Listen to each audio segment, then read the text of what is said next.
Hello, and welcome to What's New in NX11 Sketching. We're going to take a quick look at some of the new features in the Sketcher in NX11. The very first thing we're going to look at is the new Sketch Relations Browser. With the new Relations Browser, we can quickly interrogate how our sketches were put together and what's tied to what based either on constraints or curves, things we want to pick on the screen, or all of the objects in the sketch. We can see here now the status of what's totally constrained and what still might need some more constraints.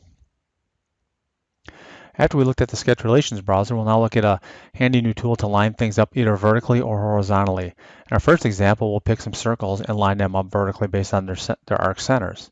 The next one, we'll take the box, and using the inferred midpoint of the lines, we'll get that midpoints to line up around the center of the sketch. We'll have one of them be horizontal and one of them vertical. Now as we drag that box around, it stays centered on our sketch origin. The next thing you'll notice, we're going to go ahead now and scale the end of our sketch. So we pick the curves would like to scale, and then we'll have our scale origin and our scale factor. And as we pull on the vector to move our sketch based on where the origin is, we get different results. Here we get the result based of our origins back there in the sketch a little bit. Now we'll scoot it up more to where our scale factor starts from, and we see we get a different result because it's scaling literally around that point. We'll move it back and get even a different kind of result. And one last one just to kind of see the kind of control we now have to scale curves. The next thing we want to look at is the brand new scale in first dimension. What we're going to do now is we're going to pick the very first dimension in the sketch, these are all inferred dimensions, and give it a value. And when we do that, you will see that the sketch immediately is now scaled to that brand new size. All the dimensions in the sketch have changed.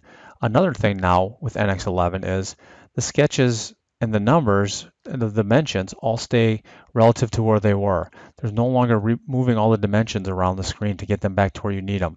It will now try to put them in the place that's best for what the scale factor was. The next thing you'll notice now too is as we go ahead and move our sketch around, you get the great trace lines of how things were.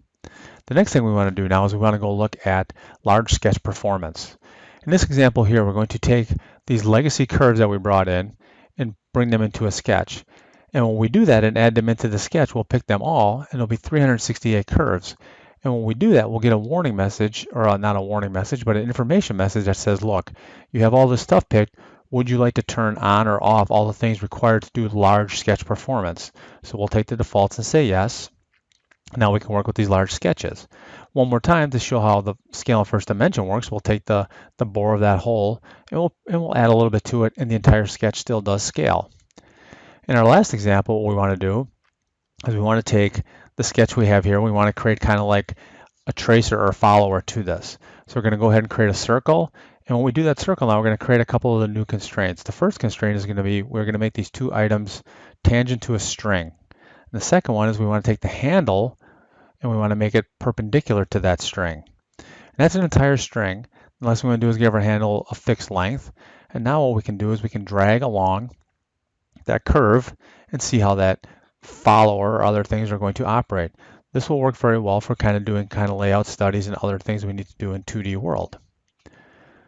I'm glad you were able to spend the time with us today to look at some of the new features in NX11 Sketcher. Thank you.